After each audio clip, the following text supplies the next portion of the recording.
I now call upon Honorable Malema.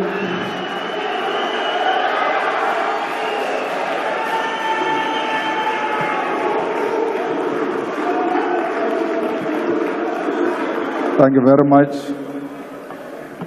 We want to acknowledge the leadership of all political parties that form part of the progressive forces here in Parliament. These include the leadership of Umkhonto weSizwe Party, the African Transformation Movement, the United African Transformation, and the National Coloured Congress.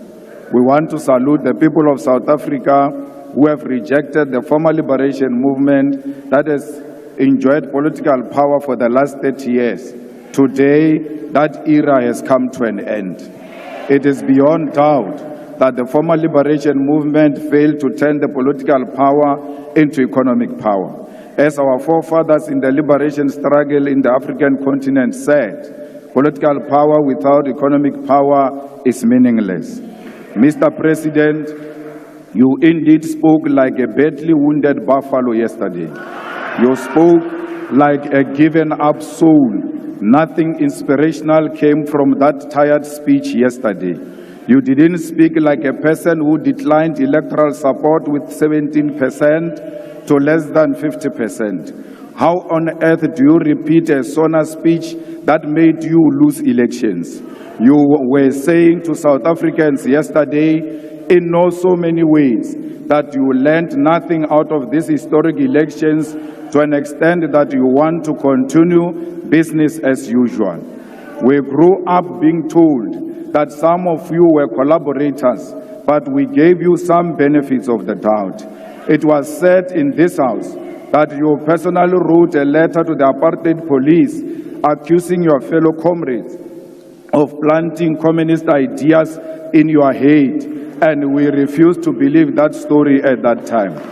It now makes sense that despite the apartheid regime being so oppressive against all freedom fighters, you peacefully and uninterruptedly attended university and you were given your first job by the ambassadors of apartheid, capitalism and colonialism.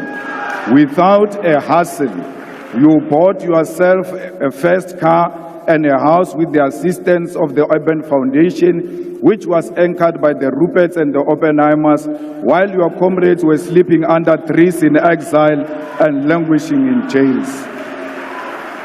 We asked ourselves as to how did you form a union of mine workers without being a mine worker? Can't you know? You were the conveyor belt between the workers and the super exploitative mining capitalists in South Africa after the Oppenheimers and Anglo-American had concluded that the mine workers must be organized.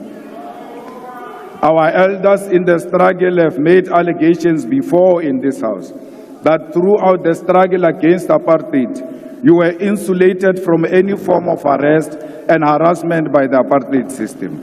Towards the end of apartheid, you shockingly placed yourself at the center of the negotiation for the end of apartheid. No one knows how you arrived to be at the center of the negotiations of our liberation. It now explains as to why so many compromises and capitulations were made, leading to a situation where economic power remained in the hands of the white minority. Malema, can you take a seat? There's an order by the Deputy Chief Whip.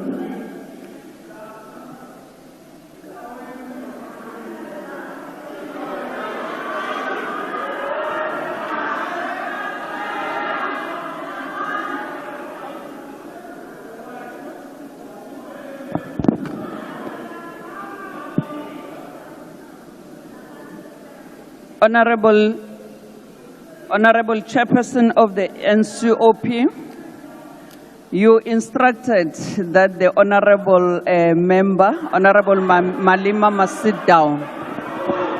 Before I raise my point of order, Honorable House Chairperson,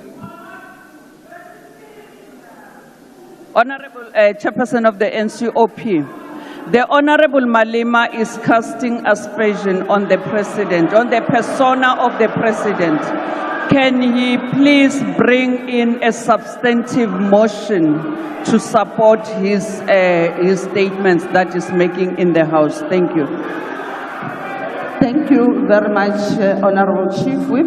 The order is sustained.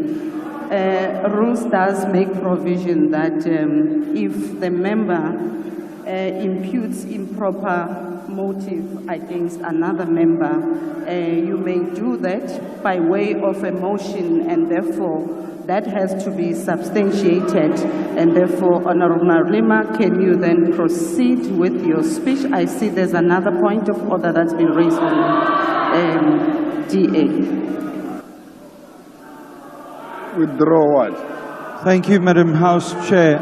Madam House Chair, I rise on a point of order in terms of Rule 92.10, which indicates that when a point of order is raised during the debate, the member called to order must resume his or her seat, and after the point of order has been stated, the presiding officer by the member raising it, the member raising the point of order must likewise immediately resume his or her seat when she has concluded his or her submission.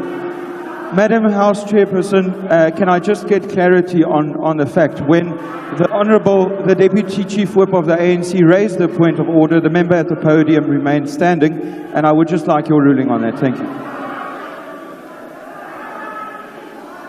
Honorable Malema, we have requested that you take your seat, but despite that, you did. Thank you very much. As I have ruled on the previous order, that was raised by the Chief Whip, Honorable Malema, can you take your podium and apologize on what you've just said?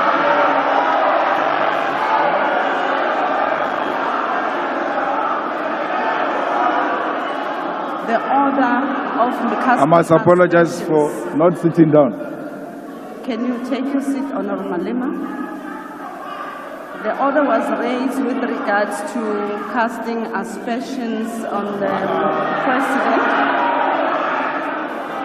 Can I be allowed time, honorable members? I will then allow you space. Order, honorable members.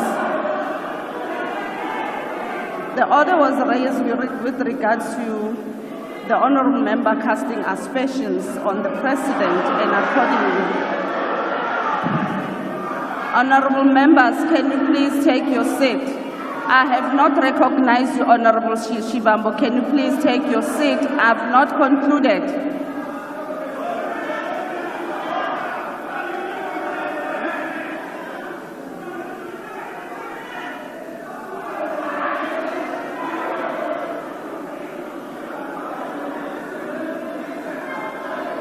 Honorable member, can you allow me please to conclude?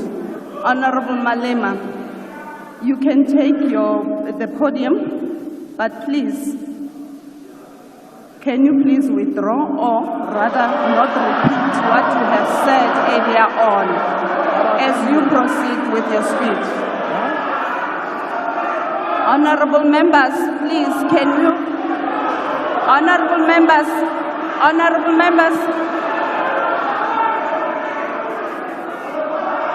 Honorable Malema, can you sit down?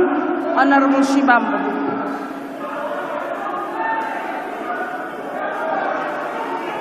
On a point of order, House Chair, we are going to forgive you because we are new. You don't know the rules of this Parliament.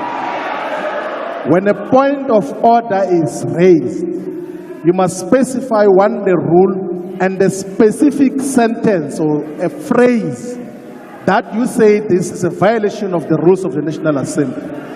What the Commander-in-Chief is doing is to give a political characterization of a phenomenon.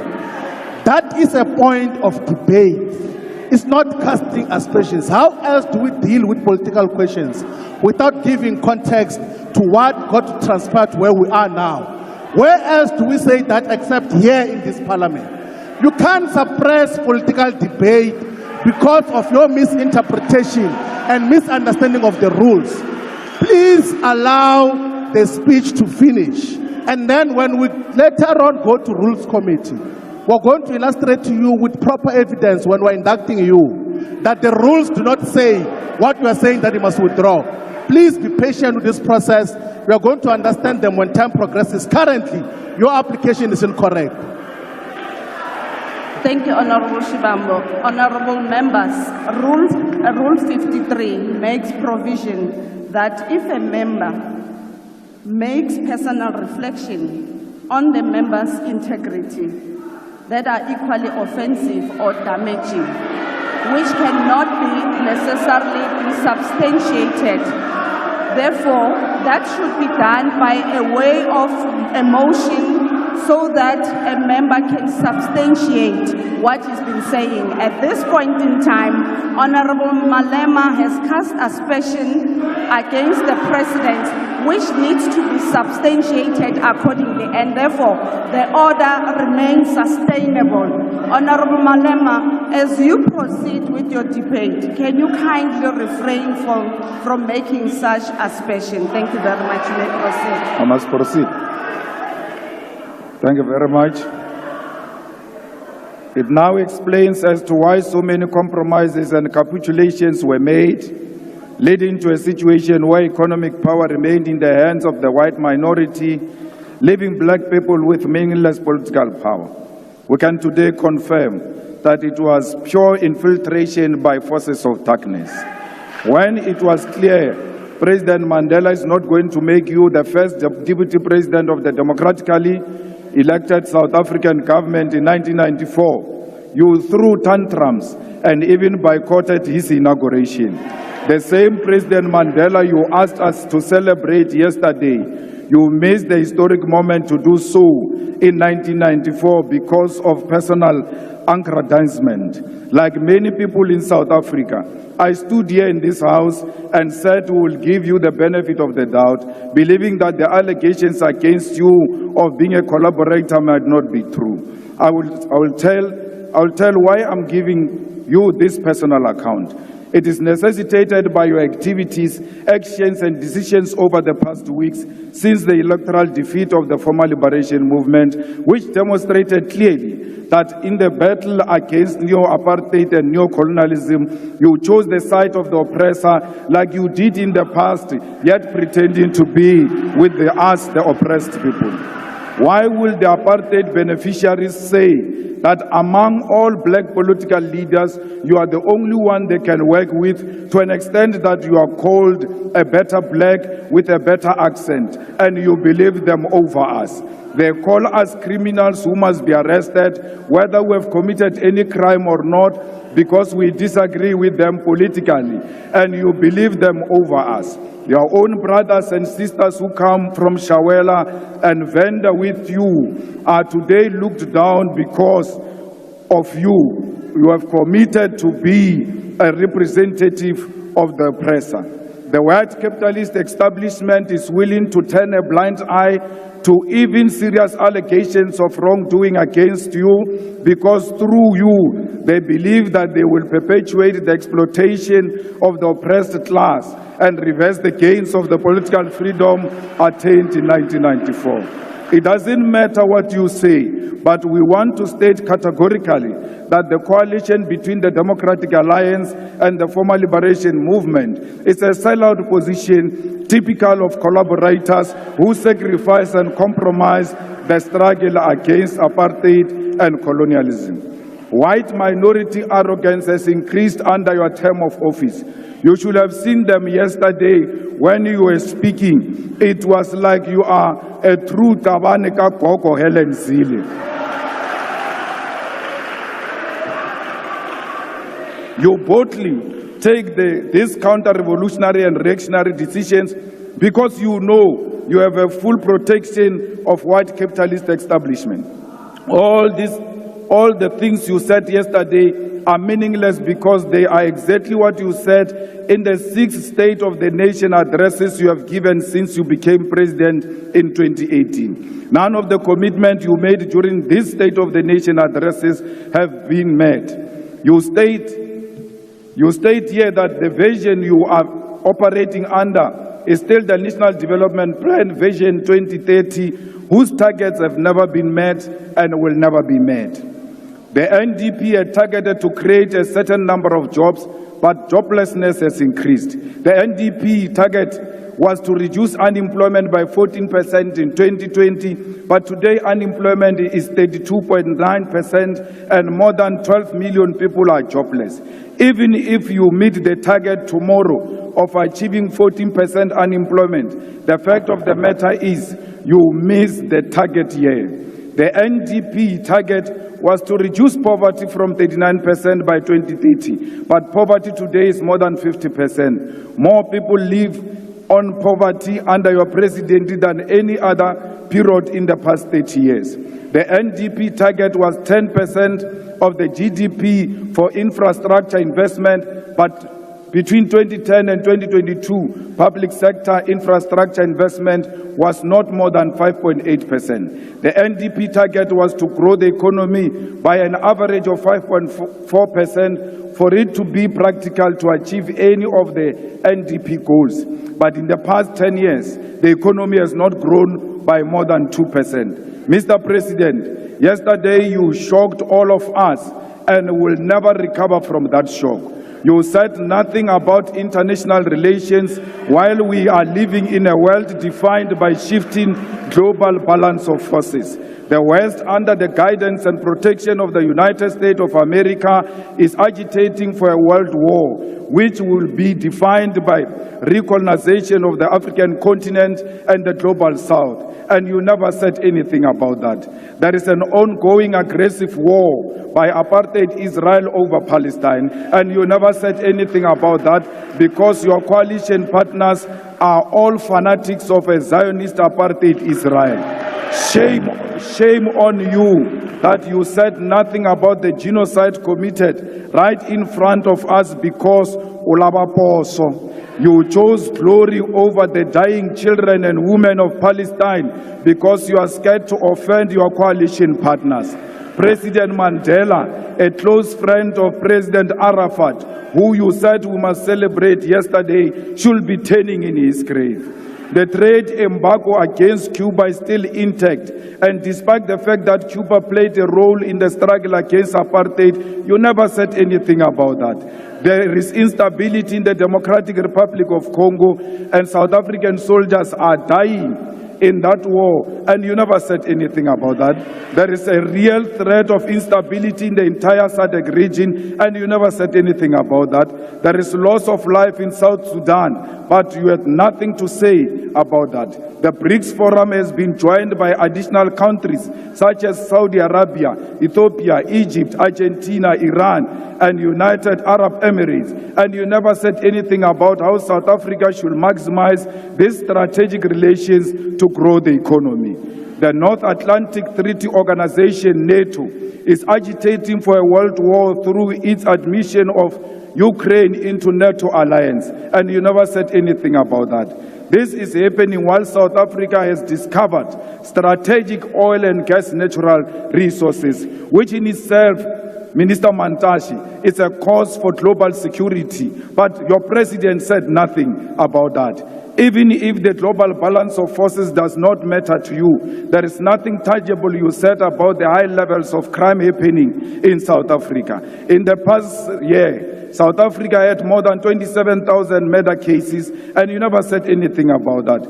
Are we being handed over to the imperialist takeover as South Africa? Mr. President, there are more than 300,000 students who have passed and attained their certificates, diplomas, and degrees, but all universities and universities of technology, huge amounts of money. We must cancel student debt and introduce free decolonized education now.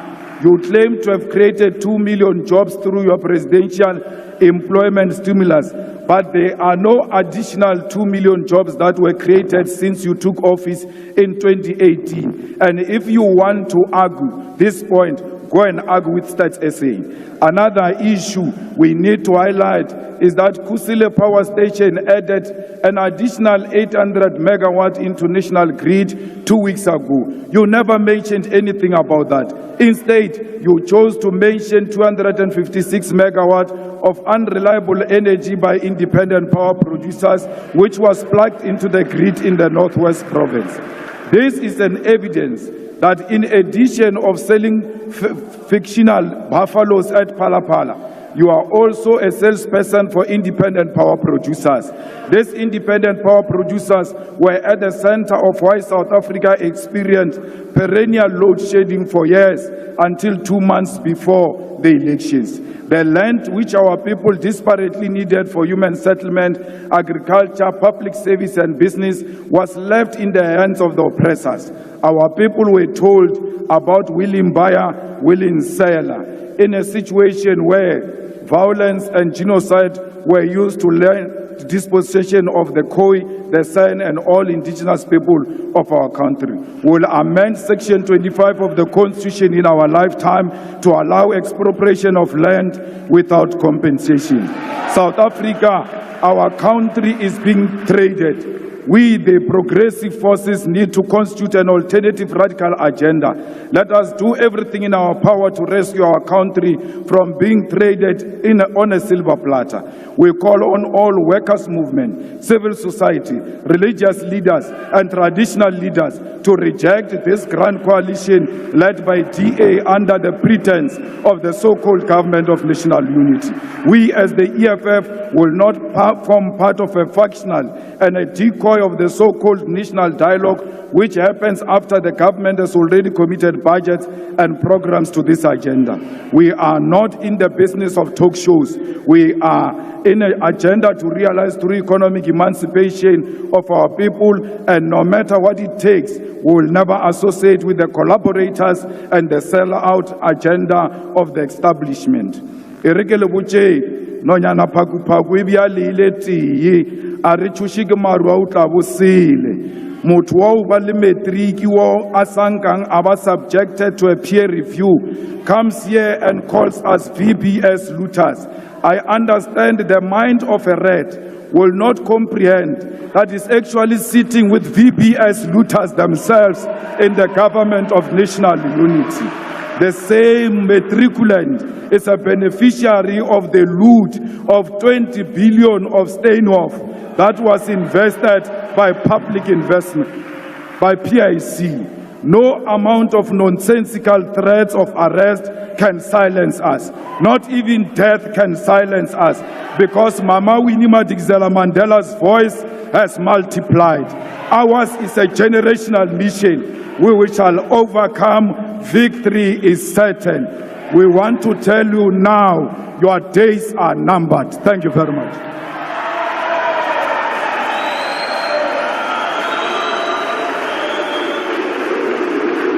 Order, honorable members.